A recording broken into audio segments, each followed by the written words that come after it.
विशेषाधिकार हनन प्रस्ताव लाएंगे 5 बजे तक अगर जवाब नहीं दिया राहुल गांधी या कांग्रेस पार्टी ने, तो अब क्या हो रहा है सर? तो चंद्रबाबू जी, जिस प्रकार से एलओपी मतलब जिसको आज बंधारणीय पद है, उस पद पे जिस प्रकार से राहुल गांधी जी ने हमेशा पत्थर मार के भाग जाने की जो नीति अपनाई है, मुझे लगता है कि आज उसकी पराकाष्ठा आ गई कि इस प्रकार से बोला भारत माता कौन बेच सकता है। आप आक्षेप कर सकते हैं, आप सवाल उठा सकते हैं, किसकी हिम्मत है?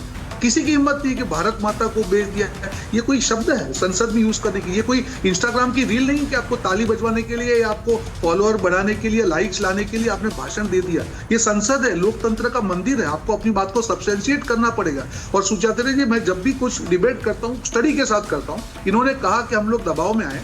मैं आपको एक चार्ट दिखाना चाहूंगा। ये चार्ट ये चीज दिखा रहा है कि जब 2019 में हमारा जो इंपोर्ट था रशिया से 0.9% था क्रूड का, जब यूक्रेन रशिया वॉर था, पूरे विश्व के देशों के ऊपर पूरी तरह से प्रेशर था कि किसी भी प्रकार से रशिया से क्रूड ऑयल को कम करें इंपोर्ट। हमने उस समय पे भी किसी को नहीं दरकिनार करते हुए, हमारे इंटरेस्ट को बरकरार रखते हुए, किसी भी प्रेशर में आए बिना हमारा इंपोर्ट चालू रखा। और आज भी 22.5% जब हमने ट्रेड डील साइन की, यूएस ने कहा था कि आपका इंपोर्ट होगा तो हम रेसिप्रोकल टैरिफ नहीं हटाएंगे। जब ये ट्रेड डील हुआ तब भी हमारा जो इंपोर्ट है 22.2% है। मैं आधिकारिक तौर पे बोल रहा हूं। मुझे बताइए कौन से दबाव में क्या किया, कहां हमने भारत माता को बेचा? जब ऑपरेशन सिंदूर चल रहा था, हमने बहुत डिबेट की सुचात्रा जी, तब ये लोग ये कहते थे अरे देखिए देखिए सरेंडर कर दिया क्योंकि ट्रेड डील साइन करनी है। मैं आपको बता रहा हूं पूरा कैसे इनका नैरेटिव की फूस हवा निकल जाएगी अभी। तब कहा था कि ट्रेड डील साइन करने के लिए हमने जो है सरेंडर कर दिया। ठीक है, ट्रेड डील साइन नहीं हुई, 4-5 महीने हुई, वापस जाके वीडियो बनाने लगे, अरे देखो ट्रेड डील साइन नहीं हो रही है, हमारे उद्योगपतियों को इतना हो रहा है, आपका कहां गया नमस्ते ट्रम्प, क्या चला गया आपका? तब ये सब आक्षेप किया। जैसे ही ट्रेड डील हुई अपना नैरेटिव बदल दिया। देखिए अब तो इन्होंने ट्रेड डील कर दिया क्योंकि उनको अपने आप को बचाना है, हम डिफेंसिव में आ गए। अरे क्या ये राष्ट्रीय पार्टी अपना नैरेटिव चेंज करती रहती है? अपनी पुरानी बोली हुई बातें तो याद रखिए। कौन से मुद्दे पे मैं चैलेंज करने को तैयार हूं, अगर सब्सटेंस की बात हो इस ट्रेड डील में हमको कहां नुकसान है नहीं बता पाएगी कांग्रेस पार्टी। 50% हमारी प्रोडक्ट है जिसपे जीरो है, जीरो टैरिफ है। रोहन जी मैं पूछ लेती हूँ, लेकिन सवाल मेरा विशेषाधिकार हनन प्रस्ताव को लेकर था और मैंने इसलिए पूछा क्योंकि ये बहुत बड़ी बात है कि आप लीडर ऑफ ऑपोजिशन के खिलाफ अगर ये प्रस्ताव ला रहे हैं और अगर वो लाते हैं तो उसमें अधिकतम ये भी प्रावधान है कि किसी की संसदीय भी जा सकती है। अब इस पर मैं प्रियंका जी के पास जा रही हूं। प्रियंका जी, रोहन जी पॉइंट ब्लैंक कह रहे हैं, बता दीजिए कैसे देश को बेच दिया? देश की संसद में भारत माता पर जंग छिड़ी हुई है प्रियंका जी, देश को बेच दिया, ये बहुत बड़ा आरोप है। अरे भाई आप ये बताइए कि देश का जो युवा होता है उसकी जो ऑथेंटिसिटी होती है, जो डेटा होता है, वो ये आपने बेच दिया। और सबसे बड़ी बात है किसानों का हित आपने बेच दिया। और दूसरी चीज आप देखिए किस तरीके से आप जो सब्सटेंशिएट कीजिए ना, कैसे बेचा, कौन से प्रोविजन में बेचा, वो भी बेच कौन से प्रोविजन में बेचा, जीरो कर दिया। अब पता है क्या बचा क्या है? लगातार जिस बात को लेकर कहा जा रहा है कि हम तेल खरीदेंगे, अगर हम रशिया से तेल खरीदेंगे तो हमें वहाँ जो यूएस के गृह मंत्री है वो उसको ऑब्जर्व करेंगे और उसके बाद हम पर फिर से टैरिफ लगा देंगे। तो किस शर्तों पे आखिर आपने ट्रेड कर ली? किस शर्तों पर आपने जो है लगातार ये कहते चले आए हैं कि आप किसानों के हित की बात करते चले आए, उसके बाद किसानों का हित प्रियंका जी, जो विदेश मामलों की संसदीय समिति है, नहीं प्रियंका जी मैं एक बार एक चीज बोल रही हूँ। विशेष विदेश मामलों की जो संसदीय समिति है उसके अध्यक्ष कांग्रेस पार्टी के शशि थरूर हैं। कल उनको एक ब्रीफिंग दी गई है, मुझे लगता है आपको पता होगा। उनको एक ब्रीफिंग दी गई है जिसमें कहा गया है कि भारत का स्टैंड तेल को लेकर बड़ा क्लियर है।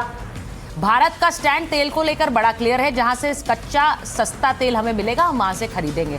तो मैं ये उम्मीद कर रही हूँ कि ये आपको पता है। नहीं खरीद रहे थे आप? हाँ, अभी तक किसने क्या, नेहरू जी ने आपको रोका था कि सस्ता और कच्चा तेल जहाँ से मिल रहा था आप नहीं खरीद पा रहे? खरीद तो रहे हैं। अभी तक तो आप नहीं तो खरीद तो रहे हैं। आज भी खरीद रहे हैं, 22% आज भी खरीद रहे हैं, रशिया से तेल खरीद रहे हैं। उसके बाद अब आप कह रहे हैं कि नहीं हमको यूएस से सस्ता तेल मिल रहा है, हम वेनेजुएला से तेल सस्ता खरीद रहे हैं।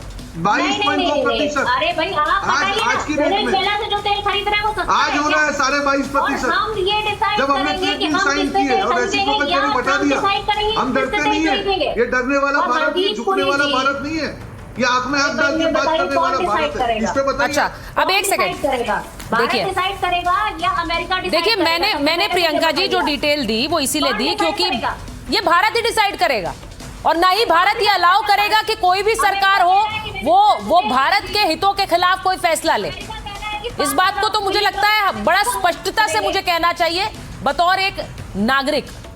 मैं एक एंकर की तरह नहीं कह रही हूँ इस शो में, मैं एक नागरिक की तरह इस बात को कह रही हूँ, और इसीलिए ये बहस बड़ी हो गई है। भाटी जी जुड़ गए हैं, मलूक नागा जी जुड़ गए हैं। एक मिनट, मैं एक बार प्रियंका जी जो बात आपने कही मैं उसी पर जा रही हूँ।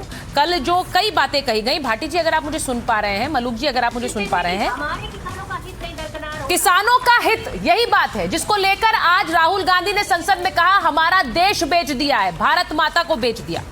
और बोलते हुए भी मुझे अच्छा नहीं लग रहा है, मैं सच बताऊं तो अगर मैं इन शब्दों का इस्तेमाल करूं मुझे भी अच्छा नहीं लग रहा। लेकिन जिस बात की वो जिसको जिक्र कर रहे हैं भाटी जी, अब दालों की बात वो इस ट्रेड डील से हटा दी गई है, ये मैं अपने सामने देख रही हूं। दालों का जिक्र पूरी तरह हटा दिया गया, खरीद की सूची से कृषि उत्पाद का नाम नहीं है इस डील में। तो जो बार बार कह रहे हैं किसानों का अहित हो रहा है, किसानों का नुकसान, कैसे कह रहे हैं भाई, कैसे बेच दिया देश को? भाटी जी देखिए, प्रधानमंत्री डर गए हैं, ये तो लोकसभा अध्यक्ष कह रहे हैं, पूरी सरकार कह रही है, ये केवल राहुल गांधी थोड़ी कह रहे हैं। सरकार कह रही है कि प्रधानमंत्री लोकसभा में इसलिए नहीं आए कि उनके ऊपर हमला हो सकता था, तो इसे डरना ही तो कहते हैं, और क्या कहते हैं। और जहां तक सुचरिता जी आप बात कर रही हैं, भारत माता बेच दी, राहुल गांधी ने ये कहा, तो ये पहली बार हो रहा है देश के इतिहास में कि हमारे निर्णयों की जानकारी अमेरिका से हमें मिलती है। चाहे तो ऑपरेशन सिंदूर रहा हो, उसमें अमेरिकी राष्ट्रपति पहले घोषणा करते हैं, पहले वो एक्स पे पोस्ट करते हैं कि मैंने वो करा दिया है, दोनों के बीच में समझौता करा दिया है। और अब ये जो डील हुई है, जो उस डील की जानकारी भी हमें अमेरिका से मिलती है। और अमेरिकी राष्ट्रपति ट्वीट करके बताते हैं कि मैंने 3 सचिवों को, जिन्हें वहां सचिव कहा जाता है, वो मंत्री की हैसियत के लोग होते हैं, 3 मंत्रियों को भारत पर निगरानी रखने के लिए नियुक्त किया है। भारत कोई चोर है क्या? भारत संप्रभु राष्ट्र नहीं है क्या? हमारी कोई संप्रभुता नहीं है क्या? हम अमेरिका की मर्जी से खरीद करेंगे क्या? हमें कहां से पेट्रोल खरीदना, कहां से नहीं खरीदना? ट्रंप कौन होता है हमारे ऊपर निगरानी रखने वाला? कि ये देखेंगे हमारे मंत्री कि भारत रसिया से तेल तो नहीं खरीद रहा है, और अगर खरीदेगा तो मैं फिर वापस टैक्स लगा दूंगा जो मैंने कम लिया है। तो ये क्या देश का अपमान नहीं हो रहा है? और नेता विपक्ष इन सवालों को लोकसभा के अंदर उठाए तो नेता विपक्ष के खिलाफ विशेषाधिकार हनन प्रस्ताव ले आते हैं। किसी पुस्तक का जिक्र करते हैं तो कहते हैं इस पुस्तक का जिक्र नहीं कर सकते आप। कैसा लोकतंत्र हमने बना दिया है? क्या ये हमारे लिए शर्मनाक बात नहीं है? भारत की तो एक दुनिया भर में एक शाख रही है कि सबसे बड़ा लोकतंत्र, सबसे पुराना लोकतंत्र है, और हमारे यहाँ ऐसा लोकतंत्र चलेगा कि विपक्ष को बोलना नहीं दिया जाएगा। और भाटी जी देखिए, किताब के मुद्दे पर तो मैं कहूंगी मलूक जी जवाब देंगे, पर किताब के मुद्दे पर बार बार कहा गया कि अनपब्लिश्ड, अब जिस पर खुद पब्लिशर का टेक आ गया, जिस पर खुद राहुल गांधी कह रहे हैं, मुझे नहीं पता है कि अब अनपब्लिश्ड बुक, आप संसद की कार्रवाई के बारे में जानते हैं, मलूक जी तो इस पर कई बार बोल चुके हैं, संसद के अंदर बैठते हैं, वो बैठते आए हैं, वो जानते हैं कि भाई अनपब्लिश्ड और पब्लिश्ड बुक जिसको आप कोट कर सकते हैं बतौर सांसद, उसमें फर्क होता है। और वो भी वो जो राष्ट्रीय सुरक्षा से जुड़ी हुई बात हो, वो पब्लिश नहीं है, पब्लिक डोमेन में नहीं है, तो वो कहां से आई? ये मुझे लगता है अभी मामला पूरा अंडर इन्वेस्टिगेशन भी है, क्योंकि इस पर तो मामला भी दर्ज हो गया। लेकिन जो दूसरी बात आपने कही मलूक जी, राहुल गांधी ने 2-3 बातें ऐसी कही, जरा वो ग्राफिक भी चलाइए, 3 बातें ऐसी कही हैं जिस पर किरण रिजिजू ने कहा कि आप इन पर सबूत दीजिए। पीएम ने देश को बेच दिया, उन्होंने ये कहा। हरदीप पुरी को लेकर उन्होंने आरोप लगाया, एप्स्टीन फाइल्स, और उन्होंने सीधे सीधे जो बातें संसद में कही हैं, ये 3 आरोप मैं दिखा रही हूं। सरकार और पीएम पर भ्रामक हमला किया है, ये कह रहा है ये सरकार का। अब आप सबूत दीजिए। अब मेरा सवाल ये है, सबूत दे पाएंगे राहुल गांधी? और अगर दे पाएंगे तो ये आरोप वापस होंगे? सुचेता जी, मुझे आपके बातों का भी जवाब देना है, और व्यक्तिगत स्तर पर राजकुमार मेरा इको हो रहा है, जरा ठीक कराइए भाई। रूल 349 का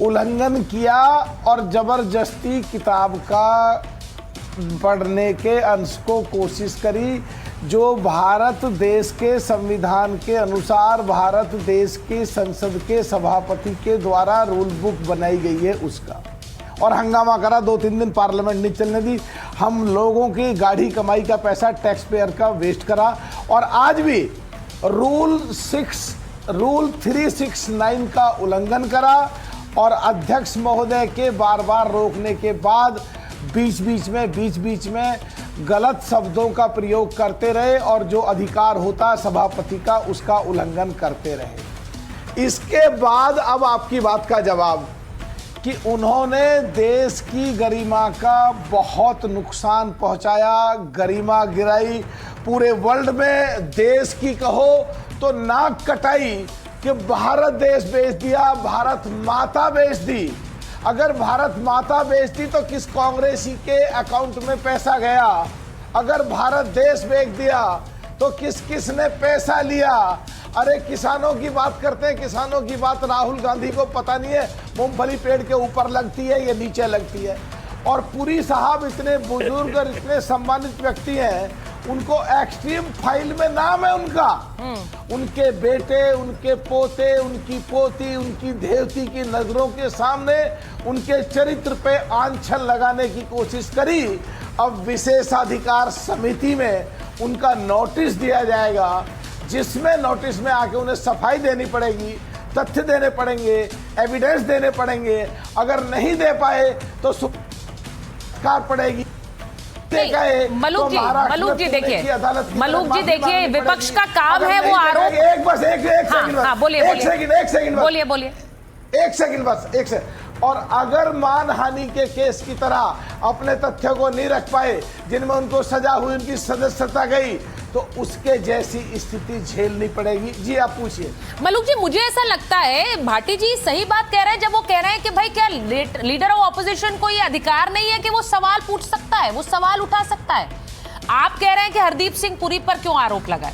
हरदीप पुरी आए, उन्होंने अपनी सफाई दी है, लेकिन नेता प्रतिपक्ष क्या सवाल नहीं उठा सकता है? मैं आपसे पूछ रही हूं, अगर उन्होंने सवाल उठाए हैं तो उनके जवाब देने पड़ेंगे।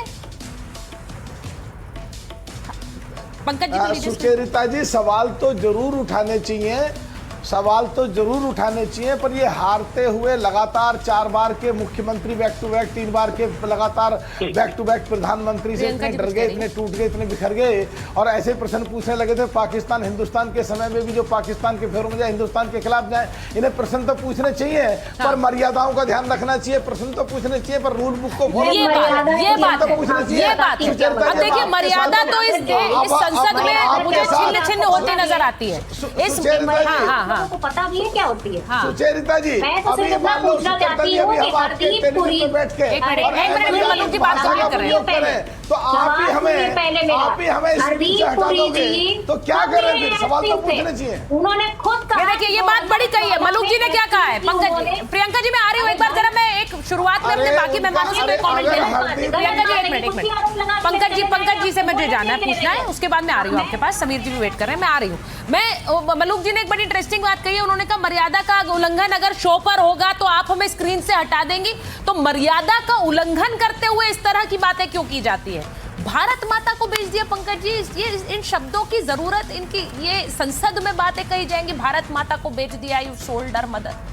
और मैं ये आपको पूछ रही हूं, अगर आरोप लगाए हैं, मैंने कहा आरोप लगाए नेता प्रतिपक्ष, लेकिन क्या सबूत दे पाएंगे पंकज जी?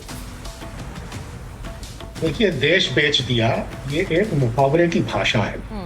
2007 में 2008 में जब न्यूक्लियर डील हो रहा था, मैं आपको 50 बारों की क्लिपिंग्स भेज सकता हूँ, जिनमें लाल कृष्ण आडवाणी जी ने, सुषमा स्वराज जी ने और राजनाथ सिंह जी ने खुल के कहा कि देश की संप्रभुता को गिरवी रख दिया गया है, अमेरिका के सामने देश को बेच दिया गया है, गुलामों जैसी स्थिति हमने स्वीकार कर ली है। तो ये राजनीति में मुहावरों की भाषा का अपना एक महत्व होता है। इसको उसी तरह लिटरल सेंस में लेने की बात नहीं है कि देश कहाँ बेच दिया, हमारी माँ को बेच दिया है, ये शब्दों का इस्तेमाल कब हुआ पंकज जी? तुमने हमारी माँ को बेच दिया, मैं ऑन रिकॉर्ड बता रही हूँ, यू सोल्ड हर मदरलैंड। अब बताइए, तुमने हमारी माँ भारत माता को बेच दिया, शर्म नहीं आती? मतलब वही है कि देश बेच दिया, यानी भारत माता का आपने सौदा किया। इस तरह की बात आडवाणी जी ने, सुषमा स्वराज जी ने, राजनाथ सिंह जी ने 20 क्लिपिंग्स में आपको भेज सकता हूँ। मुहावरेबाजी की इस भाषा से तिल का ताड़ बनाने की कोई जरूरत नहीं है। मतलब लाना है उनके खिलाफ विशेषाधिकार हनन का प्रस्ताव तो जरूर लेके आए। अच्छा, राहुल गांधी को किसी न किसी तरह संसद से बाहर करना तो इस सरकार का लक्ष्य है ही। 2018 में भी कोशिश की थी विशेषाधिकार प्रस्ताव लाने का, पिछले साल भी एक बार कोशिश हुई, 1978 में इंदिरा जी के खिलाफ तो लाए ही थे और इंदिरा जी को सजा हुई। तो ये तो, और पिछले 11 साल से विपक्ष के एक एक सांसद के खिलाफ चुनकर इस तरह की कार्रवाई करना। 2023 में राहुल गांधी को संसद से बाहर कर ही दिया था ना एक अदालती फैसले के बाद। तो ये तो उनकी योजना में, आप कह रहे हैं राहुल गांधी है। को संसद से बाहर करना है, इसीलिए ये सारा हंगामा खड़ा किया जा रहा है। समीर चौगावकर जी जवाब दीजिए। राहुल गांधी को संसद से बाहर करना है, इसीलिए विशेषाधिकार हनन प्रस्ताव। देखिए सुष्मिता जी, संविधान के अनुच्छेद 105 में किसी भी सांसद को यह अधिकार है कि अगर उसका कोई चारित्रिक खनन होता है या उसके ऊपर ऐसे आरोप लगाए जाते हैं जो तथ्यहीन है, झूठे हैं, तो वह विशेषाधिकार हनन लेकर आ सकता है। जिस तरीके से राहुल गांधी ने आज हरदीप पुरी के ऊपर आरोप लगाए झूठे, और जब उनसे कहा संसदीय कार्य मंत्री किरण रिजिजू ने कि आपको इसके एविडेंस देना पड़ेंगे, तो उन्होंने कहा मेरे पास सबूत है, मैं अभी दे सकता हूँ। राहुल गांधी सदन से चले गए। अब राहुल गांधी को उनकी गांधी ने जिस तरीके से 1978 में विशेषाधिकार हनन प्रस्ताव का सामना किया था, इंदिरा गांधी की सदस्यता गई थी और लोकसभा से सीधे जेल भेज दिया गया था इंदिरा गांधी को। मोरारजी देसाई जी ने सदन में विशेषाधिकार हनन प्रस्ताव पास हुआ था इंदिरा के खिलाफ, और इंदिरा गांधी सीधे 7 दिन के लिए जेल भेज दी गई थी, तिहाड़ जेल। उनकी सदस्यता चली गई थी। तो राहुल गांधी ने वही किया है जो उनकी दादी ने किया था।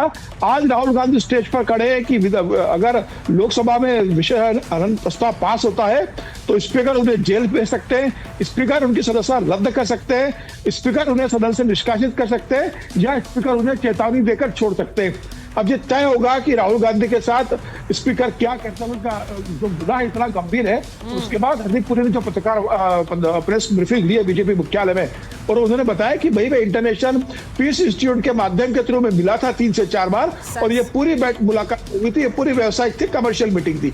तो मुझे लगता है कि राहुल गांधी ने किसी व्यक्ति के ऊपर जिस तरीके से आरोप लगाए, किसी उद्योगपति पर जिस तरीके से आरोप लगाए, प्रधानमंत्री को लेकर जिस तरीके से अपशब्दों का और गैर जिम्मेदारापूर्ण बयान राहुल गांधी ने सदन के अंदर दिया है, या कतई माफी। देखिए, मैं एक बड़ी खबर बता देती हूँ, उसके बाद प्रियंका जी आपके पास आ रही हूँ। प्रियंका जी और रोहन जी के पास। राहुल गांधी के आरोपों पर वित्त मंत्री निर्मला सीतारमण ने क्या कहा है? वो कह रहे हैं राहुल गांधी ने बजट भी नहीं पढ़ा और सरकार ने किसी के आगे सरेंडर नहीं किया है। WTO में कांग्रेस ने सरेंडर किया था, उस बात को ना भूलें। तो ये निराधार आरोप राहुल गांधी लगाते हैं, सिर्फ निराधार आरोप है। तो ये निर्मला सीतारमण का जवाब आया है, अब निराधार आरोप है। अब देखिए, देश की जनता देख रही है प्रियंका जी। अब सरकार कह रही है सबूत दीजिए, सिर्फ बयान मत दीजिए।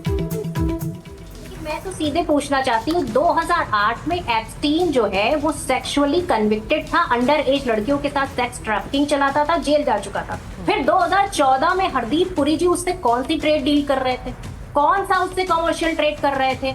और आप ये बता लीजिए, अगर अंबानी जी का भी नाम आएगा तो अंबानी जी का नाम जब आएगा तो साफ साफ दिखेगा कि उन्होंने किस तरह की लड़की की डिमांड की थी, ब्लॉन्ड, टॉल, स्वीडिश लड़की। तो ये सारी पोल पट्टी तो आप ही लोगों की खुलेगी। मैं तो चाहती हूँ कि आप लोग इस पे साक्ष्य मांगिए, और इस पर जब साक्ष्य दिए जाएंगे जो पब्लिक डोमेन में ऑलरेडी है, और ये कांग्रेस पार्टी के डोमेन से नहीं, तो आपको 5 बजे तक कहा था कि साक्ष्य दीजिए, तो कांग्रेस पार्टी ने दिए हैं क्या? प्रियंका जी, 5 बजे तक कहा था कि साक्ष्य दीजिए, तो क्या मंथन हुआ है? साक्ष्य दिए? क्या मंथन क्या हुआ है पार्टी के अंदर? अरे आप कहाँ 5 बजे तक साक्ष्य मांगे थे? वहां पर तो उन्होंने कह दिया था ना, जो स्पीकर थे उन्होंने तो मना कर दिया था कि मैं तो आपसे नहीं मांग रहा हूँ। वो तो उसी समय देने के लिए तैयार थे। संसद के अंदर राहुल गांधी जी ने कहा I am going to authenticise this documents right now, but वहां पर नहीं, आपकी जरूरत नहीं है। क्यों? क्योंकि आप सुसाइडल एक्ट था आपके लिए। अगर वो वहां पर ऑथेंटिसाइज कर देते, वहां पर सारा डेटा लीक कर देते आपका, तो आप खुद ही मर जाते वहीं पर। ये आपके लिए सुसाइड है, और आप इस चीज को नहीं करेंगे, मुझे पता है। अच्छा रोहन जी, बता दीजिए, आप लोग क्या राहुल गांधी को सदन से बाहर निकालना चाहते हैं? ये है कि आपके देखिए, अंदर एक चोर बिल्कुल बैठा हुआ सुचित्रा जी, है। सबसे बड़ी चीज सदन वो की कह रही गरिमा को जिस प्रकार वो से कह रही है प्रियंका जी, हम तो आरोप सिद्ध वहीं कर देते, आपने समय नहीं दिया, स्पीकर ने समय नहीं दिया, वरना हम आरोप वहीं सिद्ध कर देते। अब आप लोग क्या चाह रहे हैं? राहुल गांधी आउट हो जाए संसद से? जी, देखिए, जवाब दे रहे अगर हैं। किसी भी व्यक्ति ने अगर ये ट्रेड डील पढ़ी होती, ठीक है, कोई भी व्यक्ति, ठीक है, जैसे अभी निर्मला जी ने कहा, मैं आपके बीच में नहीं बोला, हो गया आपका समय, मैंने सुना, अब आप सुन लीजिए ना। क्यों डर रही हैं अभी आप? अब डर क्यों नहीं है? आप, मैं बोल रहा हूँ तो डर क्यों नहीं है? ये आप डरा नहीं सकती नहीं यहाँ पे, आप चुप रहिए, आप सुनिए। आपके पास कोई है ही नहीं, सबूत होता पूरी ट्रेड डील पढ़ के आती। अच्छा, जवाब सुनिए। आपके पास सबूत पढ़ने का तो समय नहीं है, आपका रील बनाने में समय जाता है। देखिए सुचित्रा जी, मुद्दा ये है, जो निर्मला जी ने कहा वही मुद्दा है। कि इन्होंने बजट पढ़ा नहीं है। कोई भी आदमी अगर बजट पढ़ता तो ये बात बोलना कि देश को भी दे, उसको शर्म आनी चाहिए।